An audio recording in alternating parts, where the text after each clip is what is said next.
What's up, guys? It's David aka Flippy here, and we're here for another deck profile for Commander, EDH, whatever you want to call it. And today we're gonna look at Ognis, the Dragon's Lash or Leash. I said, well, it's Lash, but you know, yeah. So this deck is all about kind of like haste tribal, if you want to say that, if that's a thing. But yeah, that's what I was going for. Haste tribal. So what this card reads is whenever a creature you control with haste attacks, create a tap treasure token. Self-explanatory. You're making a lot of tap treasures, but then we have cards in this deck that make our treasures untap, so then we can use them right away. But yeah, this is the commander, Ognis. All right, put it over here. Then we want to run one planeswalker, Nessa the Shadow's Bots. And she has landfall whenever a land enters the battlefield under my control. I put a loyalty on her, and then you can +1 her. Her +1 is that you can untap a target land. It becomes a 3/3 elemental creature with haste. So that works good with Ognis because then we love to give it haste. So if you have this out and you play her, it's a really good combo. And then she basically has recursion, or it's recursion, or you can bring stuff for free from your hand as long as you have a lot of lands, because her -5 is you put a creature card with a converted mana cost less than or equal to the number of lands you control onto the battlefield with 2 +1/+1 counters. So you can do it from your hand or the graveyard, which you're probably gonna go to the graveyard because you're gonna be a target when you're playing this deck. A lot of people don't like it. All right, yep, that's one of her. Then here, let's do the artifacts. So this is Amulet of Vigor. It's the best artifact in the deck. It's the one I was telling you about that whenever, so this one reads, whenever a permanent enters the battlefield, tapped, under your control, you untap it. So this doesn't just go good with Ognis, but it goes good with any of those tap lanes, because I run a lot of tap lanes in this deck because it's not like crazy, heavy on the, like, it's not a big budget. It's like a little, it's big, okay, it's a big budget, but not on the land base. I'll say it like that. The land base ain't that expensive. But yeah, this is like, the Heart and Soul is one of the best cards in the deck, and this is the Heart and Soul right here. So when you get this out, you want to protect it as much as you can, because they're going to try to get rid of this really quick. So we got one of those. Then we have the obligatory Soul Ring. Add 2 mana. So everyone's got to have it. Arcane Signet. Moonsilver's Key. This is a good card. People sleep on this card. I like this card because it's basically like, if you need basic lands, you can grab your basic land or mana ability. So say if you don't have an Arcane Signet, or if you don't have a Soul Ring in your opening hand, you have this. You could tap this, sack it, and then grab Soul Ring, Arcane Signet, anything with mana abilities, or you can just grab a basic land, and then it's in your hand, and you'll be ready to go later. But yeah, Moonsilver Key, really good card. Got Rakdos Signet. I mean, easy. We play. The good thing about Ognis, you could play Ognis as basically a mono red deck, but I run it as red, black, and green. So I run all 3 colors because I like that mixture. But yeah, this adds red and black. Dragon Spark Reactor. This is a cool artifact. So whenever Dragon Spark Reactor or another artifact enters the battlefield under your control, put a charge counter on Dragon Spark Reactor. Pay 4, sacrifice Dragon Spark Reactor, deal damage equal to the number of charge counters on it to that player, and then that much damage up to the 1 target creature. So yeah, this is like good spot removal. This is a cool another artifact because we play cards that have affinity for artifact in this deck. So this is another good spot removal card, or just artifact for the count. Oh, I love this card. All right, Reaver Cleaver. All right, so it's legendary artifact equipment. Equipped creature gets +1/+1, has trample, and whenever this creature deals combat damage to a player or planeswalker, create a treasure token. That many treasure tokens. So think about it. you want to be creating treasures with her, but then you're gonna be creating treasure shows with this. So if you could put this on Ognis, then you're making, first you're gonna make your untap treasure, then you're gonna make first you're gonna be making tap treasure, then you're gonna be making untap treasure with this. So this is a really good card, like it. Treasure Vault. Sacrifice Treasure Vault, gain X treasure tokens. So what you do, you play it as a land. You could tap for nothing if you want to keep it as a land. But if you want to go some extra utility from it, you could pay XX and then sacrifice this and create that many treasure tokens, which that's what we want. We want treasure tokens. Because we have cards that whenever you do create a treasure token, it either damages the person or you get something off of sacking the treasure. So, or generating the treasure, should I say. Then we have a Mind Stone. Simple Mind Stone. You know, draw, add one, you know. Alright, so that's all the artifacts. Now, let's look at the enchantments. Meat Hook Massacre. Alright, so this card is basically a board wipe. And it gives you stuff, because like, so okay, I'll read it for you guys. Alright, so it's X plus 2 black. So basically, when Meat Hook Massacre enters the battlefield, each creature gets XX until end of turn. So say if you do 2 black plus 5, that means every creature is gonna be -5 on the board, which is really good. And then it stays on the board, and whenever a creature you control dies, each opponent loses 1 life. Whenever a creature an opponent control dies, you gain a life. So basically, you're hitting everyone. You're basically taking everyone with 1. So they're probably gonna want to get rid of this, especially if they're low on life. But then you're gaining life also off of their creatures dying. So it's really cool, really good card. Then we run Stimulus Package. When Stimulus Package enters the battlefield, create 2 treasure tokens. Okay, then you can sacrifice treasure, create a 1/1 green and white citizen creature token. So basically, you're getting treasures right when it comes out, and every time you sack a treasure, you're gonna get a 1/1 green token. So you'll have stuff. You'll have a lot of. You can go wide with this card, which is really good. And I just like it because it goes with the flavor of Ognis making treasures. Because the whole thing about this deck, you want everything to have haste, and you want everything to make you treasures. So yeah, Stimulus Package, really good card.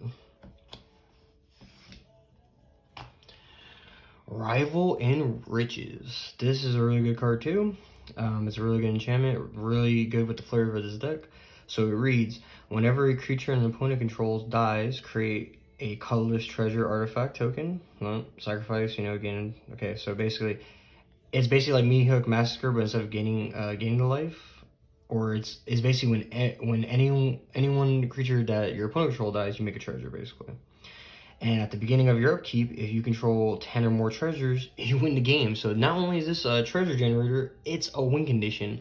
And people are going to want to get rid of this card really fast because that's annoying that I have a couple of win conditions. I have one more win condition, but it's a creature. But yeah, this is a really, really fun card. I like this card a lot. And our last enchantment is Fires of Yami-Maya. Alright, so creatures you control have haste. Sacrifice Fires Yami-Maya, target creature gets +1/+1 until end of turn.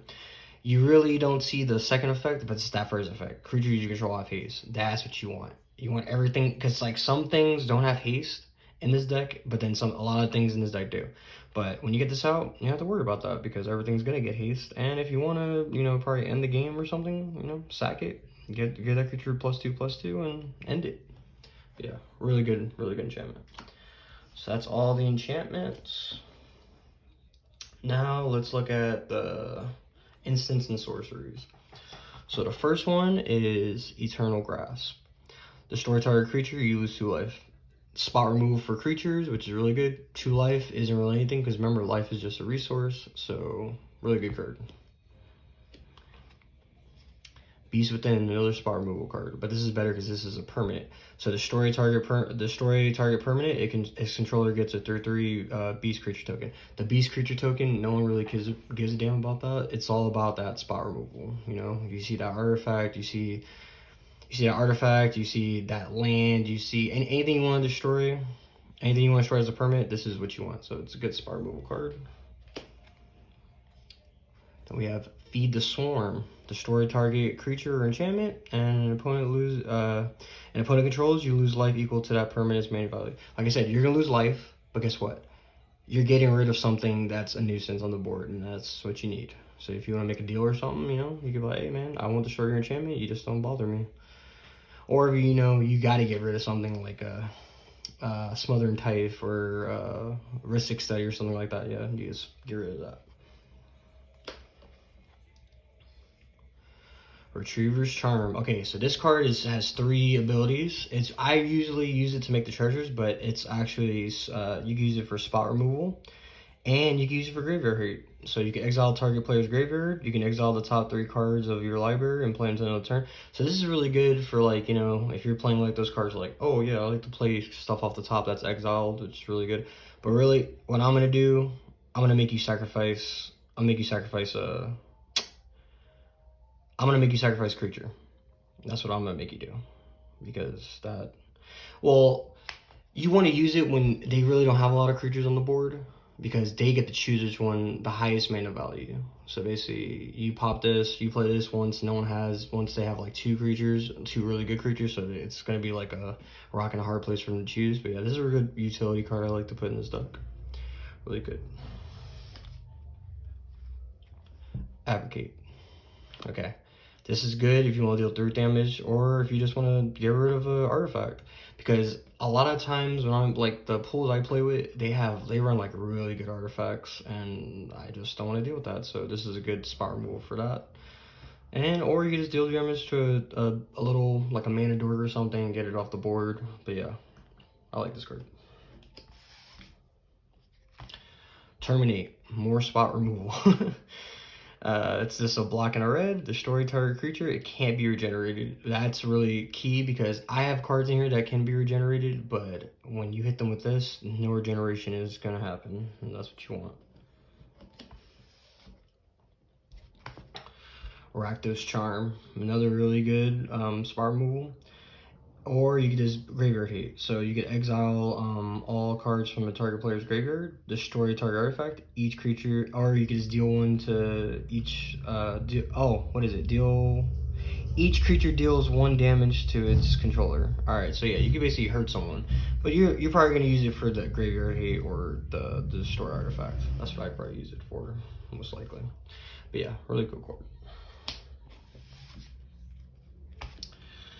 And this is the first board wipe, after Meteor Massacre. But yeah, the Kree of Pain. Destroy all creatures, they cannot be regenerated. Draw a card for each creature destroyed this way. Really good, and you can cycle it and draw a card, which is really good. And when you cycle the Kree of Pain, all creatures get -2/-2. So say if you're going against like something like they're going wide with like goblins, like small goblins or small elves, you could just you can cycle this and get a board wipe for free on them. But yeah. The second board wipe, because I consider Meteor Massacre a board wipe also. Vandal Blast. Like I said, we don't want the artifacts. We don't want our opponents to have artifacts. We want to have the artifacts. We don't want them to have artifacts. So like, this is good for this spot removal. You can destroy a target artifact, or you can overload it and destroy all artifacts that you don't control, which is really good. Yeah, Vandal Blast, really good card. Unexpected Windfall. As an additional cost to cast this spell, discard a card. Draw 2, create 2 treasure tokens, self-explanatory. You're getting draw power and you're getting treasures, because that's all we want. We want to make treasures and we want to swing with our haste, guys. So yeah, it's a really good card to get some tempo and some card draw, and really good to get some treasure. Alright, Retriever's Confluence. This is another card with 3 or more effects, but I'm gonna probably use it just to draw and lose a life, but you could also deal 1 damage to each creature and planeswalker you don't control, or you may put a land from your hand on the graveyard onto the battlefield and it's tapped. And really, you can use it for anything you want. If you're good on, even though it's always good to have more cards in your hand, but you can always, like, that land effect is really good because you can use it 3 times. So say if you have no land, or if you play this card, you have land, so you're probably just gonna go for the draw. But you could always split it up. You can draw 2 and then put a land card from your hand. So yeah, good card. I like it. Deadly Dispute.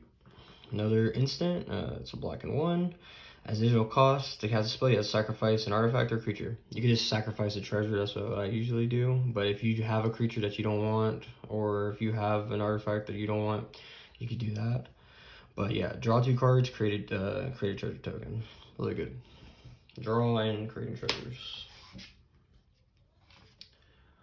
Jessica's Will. I mean, self-explanatory. If you're playing red and you're playing commander, and you can get your commander out, you want to play Jessica's Will.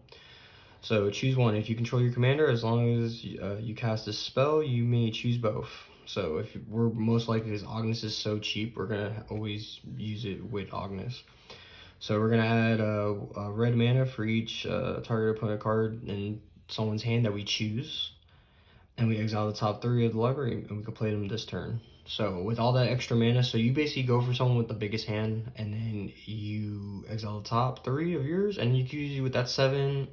If they have 7 cards, they have 6 cards, you can actually use that 6 mana and just play out with what you discarded, if you're lucky.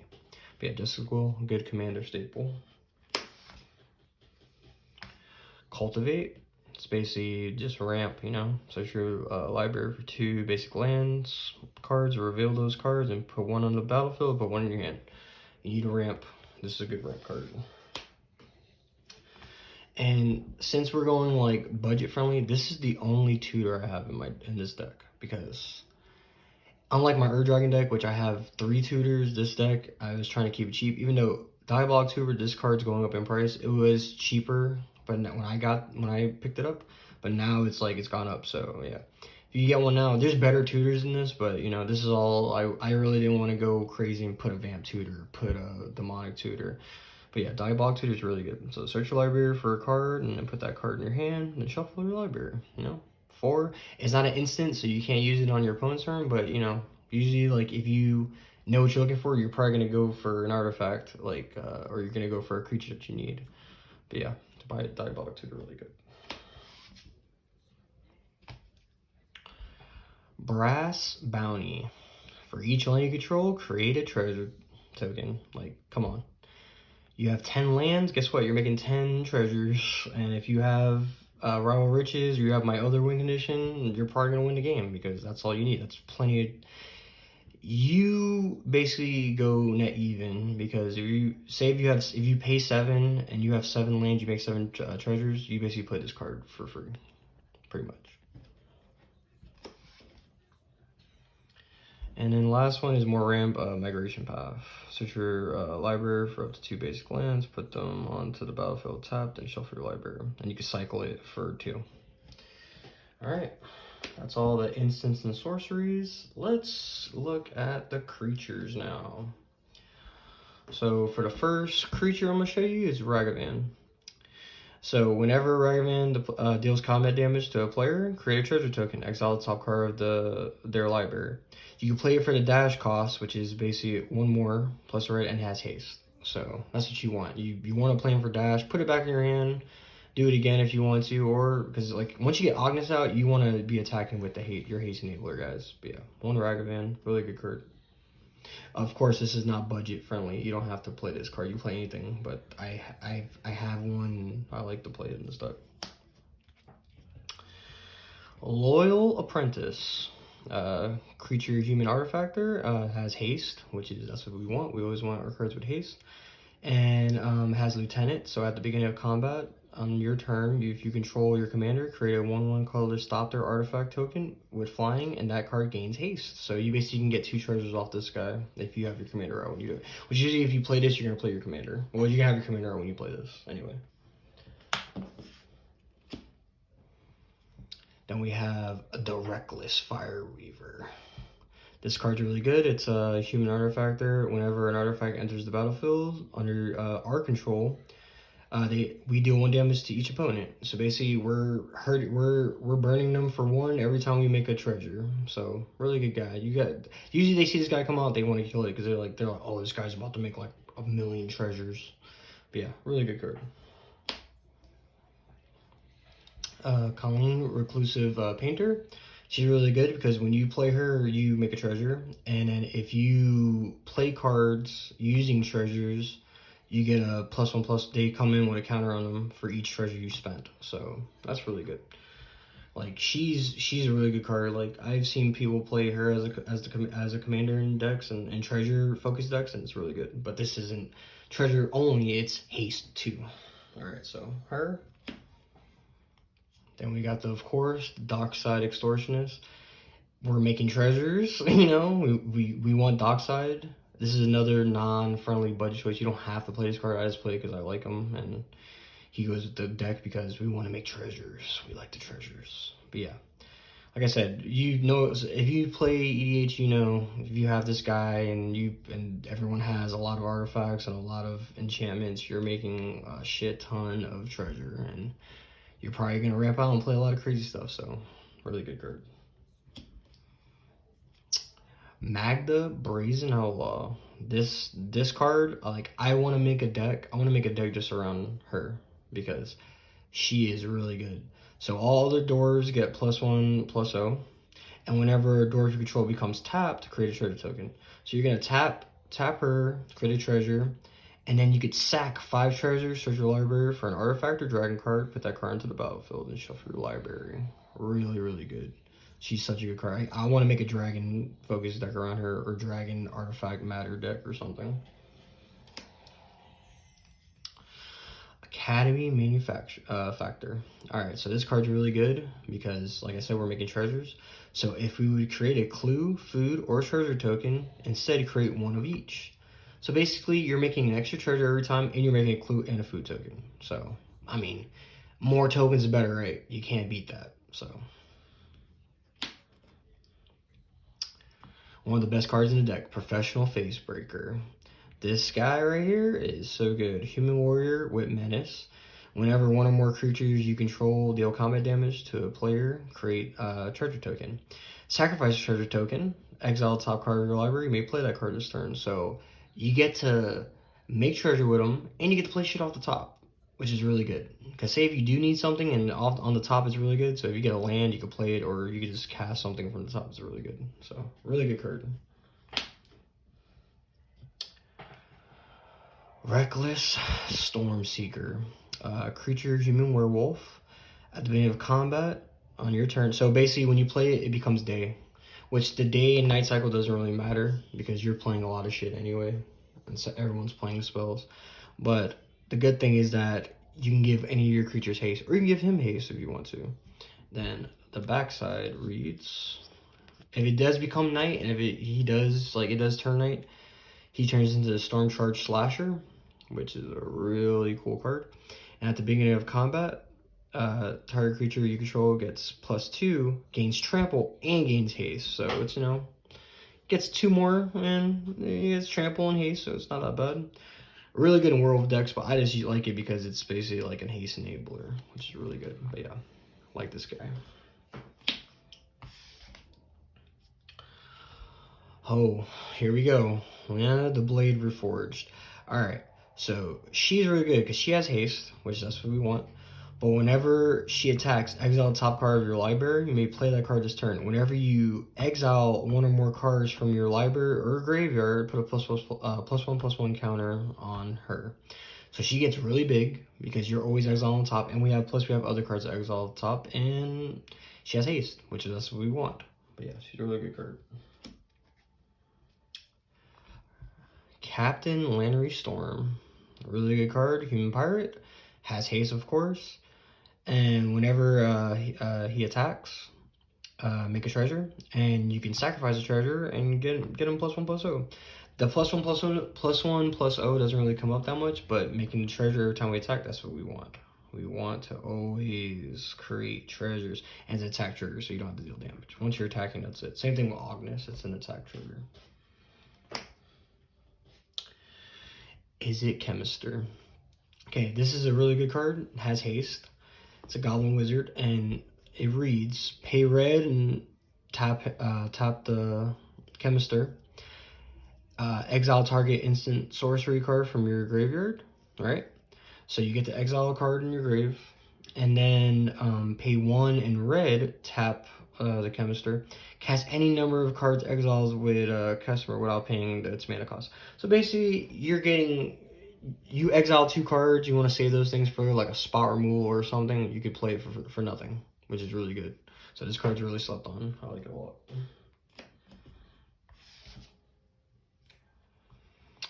Alright, we got Garruk, the Crown Scourge, 5/4 dragon, and he reads, he can't attack unless you control 4 or more artifacts, which is not going to be a problem because we're making so many treasures. And at the beginning of your end step, create a treasure token for each non-token creature that died this turn. So, you know, you're making more treasure after more stuff that dies after battle and stuff, so really good card. Zorn. I mean, you know what this guy does. He's elemental, and if you create 1 or more treasure tokens, instead create those tokens plus an additional treasure token, which is really good. So you create 1, make an extra one. Create another one, make an extra one, which is really good. So he's just giving you more treasures on top of your treasures, which that's what we want. He doesn't have haste, but we have stuff to give him haste if we need to attack with him. Then we have the crew captain. She has haste, of course. And she has indestructible as long as it entered the battlefield this turn. Yeah, so really good. Like, you can't beat that. 3 cost for a 4/2 with haste. We love it. Then we have Mayhem Devil. Creature Devil. Whenever a player sacrifices a permanent, Mayhem Devil deals 1 damage to any target. So basically, you can either, if someone's about to blow up your treasures and stuff, you could sacrifice all your treasures and deal a buttload of damage to someone or something. So really good card. Ooh, I like this card. Scarif, the Viper's Fang. Alright, so she's a warlock, and he's a warlock. Whenever other creatures you control, okay, so other tap creatures you control have Death Touch, and untapped creatures you control have Hexproof. Any place you can play 1 and untap a target creature or land. So really, really good card. This card, I put this card in there because I couldn't find an Orn Fang. That's what I really want, because he gives all attacking creatures Death Touch, which is really good. But he basically does the same thing, just, you know, it's a little bit slower.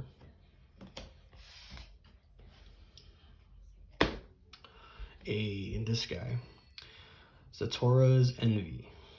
Alright, so it's a Vashida warrior with trample, and he reads, whenever he deals combat damage to a player, look at the top card of your library. You may play a land from the top of your library or cast a spell with a mana value less or equal to the damage dealt from the top without paying its mana cost. If you don't, put that card in your hand. And it doesn't have haste, you noticed that, right? But you could play it for its blitz cost and it will have haste, which is really good. So you get the effect and you get the treasure from Ognis.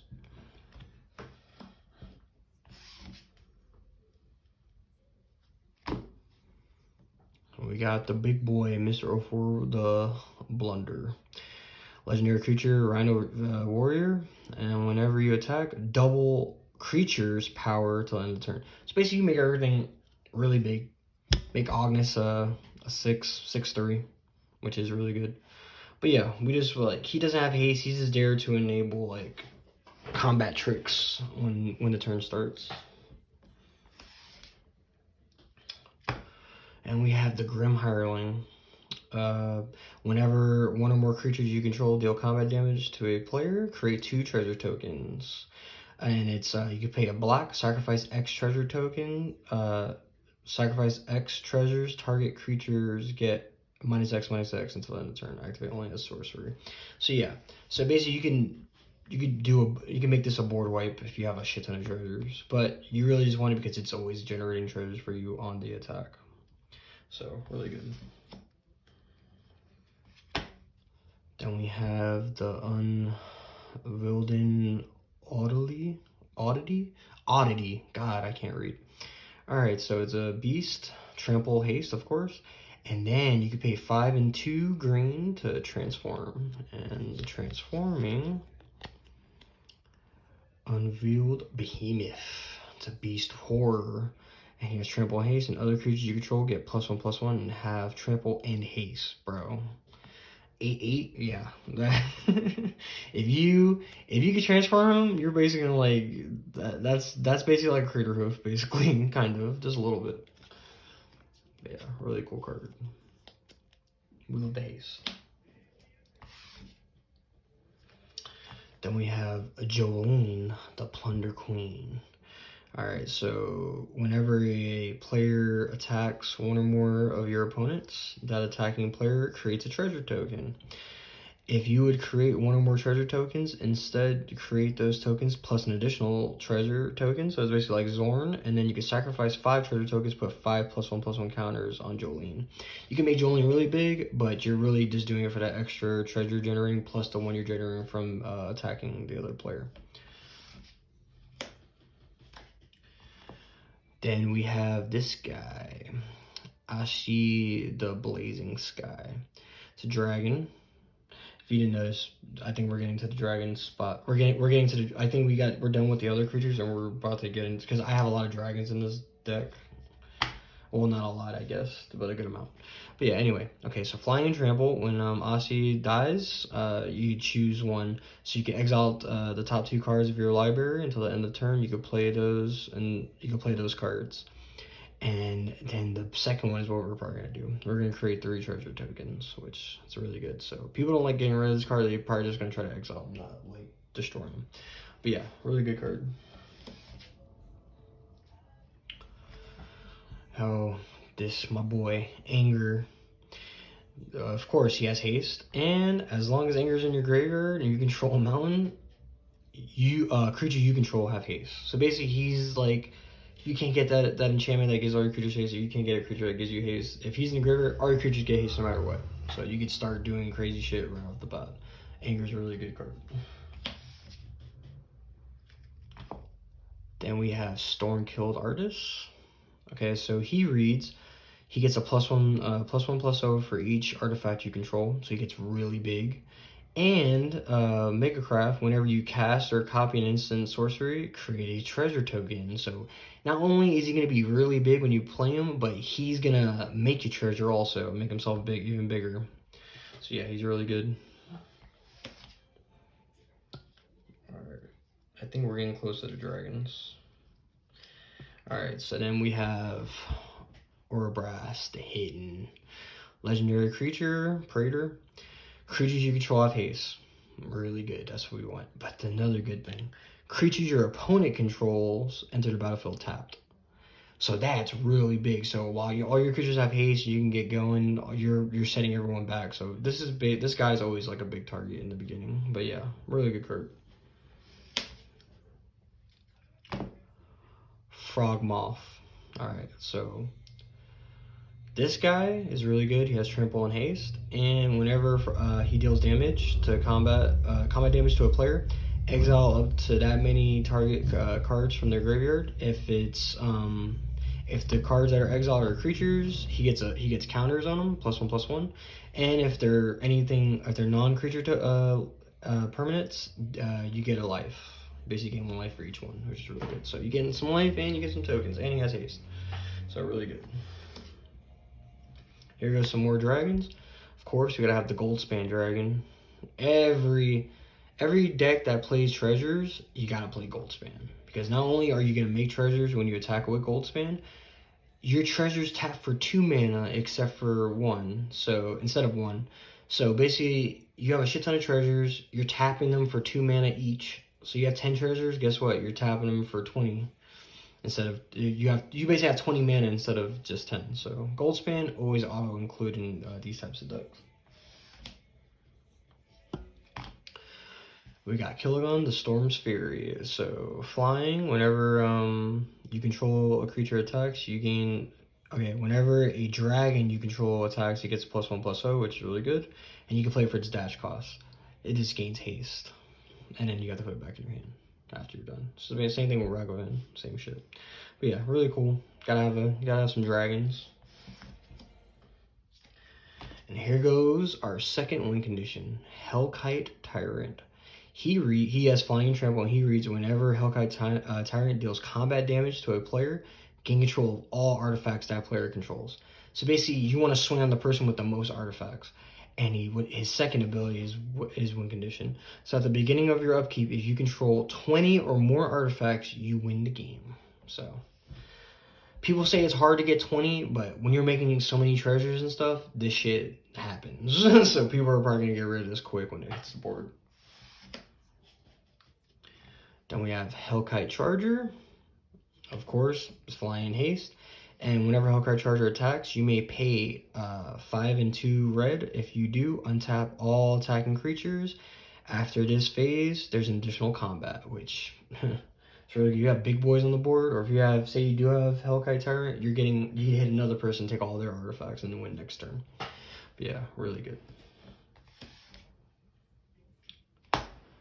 Dragazan the Regenerated. Recarnated. This guy's really good because he, of course, has flying, trample, and haste.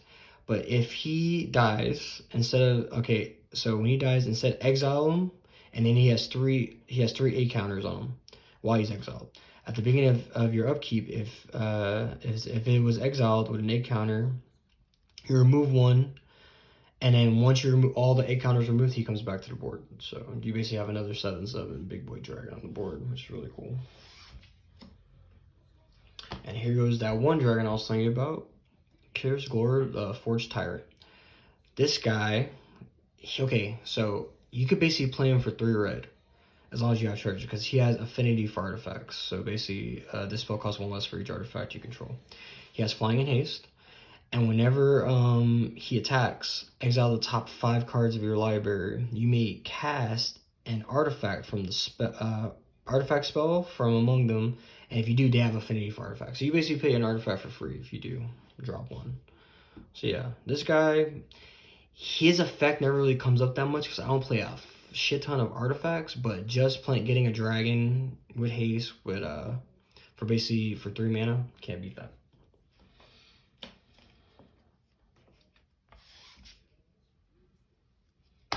Then we have Ketris, Tyrant of Jund. This guy, so this guy used to be in my Dragon deck, but then his effect never really came up. So I always, whenever I know I'm going against dragons, I always play this deck because in the mirror, this guy is dumb. So basically, he has flying and haste. Whenever Tyrant of Jund comes into play, you can control all dragons and then untap all dragons. And then guess what? Other dragons you control, they have haste. So basically, you win. If you're playing against multiple dragon decks and you play this guy, yeah, you're probably gonna win. If they don't negate this, you're probably gonna destroy everybody. But yeah, he's a really good dragon. I like him. Kind of want to get another one. I kind of want to put him back into Dragon, but for right now, he's staying here. And we have the Marionette Master. Fabricate. Oh, so it's a human artifactor, and it has Fabricate. When this creature enters the battlefield, you put 3 +1/+1 counters on it, or create 3 1/1 colorless servo artifact creature tokens. Whenever an artifact you control is put into the graveyard from the battlefield, target opponent loses equal life to the Marionette's Master's power. So basically, every time an artifact dies or gets sacked, you're going to be dealing 6 damage to somebody or something, which is really cool. Oh no, you're just dealing 6. Yeah, they lose 6 life equals, yeah, okay. Oh no, it's power, so it's not 6, it's 4. But yeah, still good. I mean, really good card. You're gonna have a lot of treasure, so you're gonna be dealing a lot of damage. Then we have the obligatory Crater Hoof Behemoth. He's a beast, has haste, and whenever Crater Hoof Behemoth enters the battlefield, creatures you control gain trample, get +X until end of turn, where X is equal to the number of creatures you control. So if you're going wide, you have a lot of shit, you put this guy down, yeah, you're about to blow everybody's shit up pretty much. Because this guy is gonna make everything really big. But yeah, really good game ender, one of my favorite game enders. Then, for fun, this is for fun why I play this card, Hellkite Overlord. It's a 4, a black, 2 red, and a green for a dragon, 8/8. Flying trample haste, and you can pay 1 red. It gets a +1/+1 to the end of the turn, or you can play black and green and you can generate it. So it's kind of a mean card, but you know, hey, it's fun. You could play if you have 8 or more lands. You could play it for free with this. All right, now let's go through the mana base, which is not crazy. So we have Bloodstained Mire, we have Venet Catacombs. Those are our 2 fetches for land.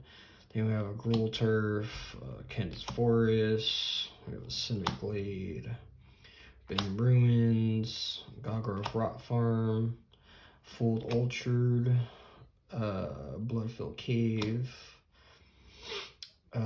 all the pain. I think I ran all the. I had one. I just showed you. I ran 3 pain lands, I think. Then we do Smoldering March, Game Trail, Ragged Highland, Khazad Reforged. Then we run 1, 2, 3, 4, 5 Forest, 1, 2, 3, 4, 5 mountains, and 1, 2, 3, 4, 5 swamps. Then we have a Bojuga Bog, which is good for Graveyard Hate. Command Tower, which is Command Tower. I mean, one of your commander's identity. Requiem Tower, we don't have a maximum hand size, which is... I'm wondering why I put this in this deck, but you know, it could come up. And then we have the Terracomb Pathway, which can turn into the Courage Crown Pathway. So red and green.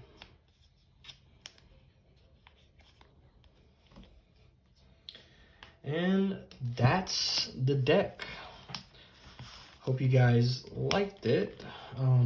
We can shuffle up and do a test hand, see what we get. So you can see like what kind of hands this deck gets. Like when I started making these videos again, I kind of just wanted to do like just normal deck profiles, but doing test hands is always, I think that's fun. A test hand for 5 turns in Commander, so you can see what your stuff will look like at the end. So you can always think like, oh man, he showed me the cards, but I wonder what they do if you play them. I'm like, yeah, dude. Well, hopefully, what I'm gonna try to start doing now, I'm gonna try to get, when I do go to my card shop or anything, and I do play some games, I'm trying to record the games and put them on my channel, so you guys could watch and see some of the cool stuff. Because a lot of my friends, they play like really fun decks, like my friend John, my friend Isaiah, my friend Danny. And then I've been trying to get my brother and everyone to play. Usually when they play, they just play with my cards. So we'll cut it. My deck always looks like I'm running more than 100 cards because I double sleeve everything. So a Hellkite Charger, a Blade Reforged, a Swamp, Zorn, Magda. Oh, I don't think I shuffled it good. Command Tower. Should we keep this? Let's look at the top. Okay, I'll try, because we're going to be making treasure anyway. Alright, so what we would do first, we'd play the Command Tower, right? Then we pass, go back around to us, we draw. We would play the Swamp, tapped for red and black. Play Magda. Then we pass, goes back to us again. So this is 3. All right, so we will just tap Magda, swing with Magda, make a treasure, sack the treasure, +2 to play Blade Reforged. All right, so she would be good because then she will help us after we attack. We'd exile the top, so we go back, draw. Cool, we have a Cultivate. So do we swing first, make the treasure, exile the top. Reckless Fireweaver, really good card. All right, so then we sack the treasure, tap for green, cultivate, because we need that land. So the colors we're gonna need a mountain, of course. So one mountain. And we're going to need a forest. Here goes the forest, put that in our hand. We would have to go to our second main. I'm not shuffling it like crazy because I don't want to be here for 20 years. But yeah, go like this. This is all in a perfect world too. This is not saying that like you're gonna be able to hit every time. So you go to your main phase, you play your forest, you go back. You gotta tap everything back on your turn again. So we draw. It's a treasure vault. All right, so what we do now, we would just go, so we would tap 4, play Ognis, swing, we would make 2 treasures. So okay, so let's do it like if, where is, okay, let's say, gosh, it sucks when you don't have like your tokens like right in front of you, and you're like, oh, what am I supposed to use? All right, this is what we're gonna do. So we're gonna say this is our untapped treasure, and these 2 would be our tapped treasure that we make from attacking. So now we'd exile the top. All right, so Ashin, he got exiled. We're not gonna be able to save him. We could play the treasure vault for our main phase 2. Oh yeah, this is gonna be tapped too. So far we only have 3 treasure. Then I guess we would let it go back around. So untap everything, tap all your stuff, draw. Ooh, okay. So this is what our hand looks like right now. So in the perfect world, we want to play, so this is what we could do. There's multiple things. Now, okay, now we'll say we have 3 treasures that are untapped because of Ognis's effect. So now we can tap this for red, tap this for red, then 3 to play Goldspan Dragon. Swing with the board. So right off the bat, we're making 3 tap treasures. So these will be the tap treasures. We're making 1 normal treasure. So there's multiple things we could do. We could sack the treasures because we have Magda now and just get a dragon or an artifact, which I think that's the smart thing to do. So we'd sack. You already know what we're looking for. It's not going to benefit us now, but it will benefit us later. We get the Amulet of Vigor. We want that on the board. Oops, I hit my camera. Okay. So we get the Amulet of Vigor, shuffle back, and for 5 turns, this is not a bad board. You know, we have our commander, we have Goldspan, we have Amulet of Vigor for next turn. We sacked all of our treasures to get Amulet of Vigor because of Magda, and then this is in our hand left. So not a bad board, and yeah. My next deck I'm going to do is either going to be my Farcrag Dragon Goat deck, or it's going to be my Dice Rolling Dragons Burn Myself deck, which is with Vundrus. But yeah, hope you guys enjoy. Comment and subscribe, and I'll talk to you guys later. Thanks.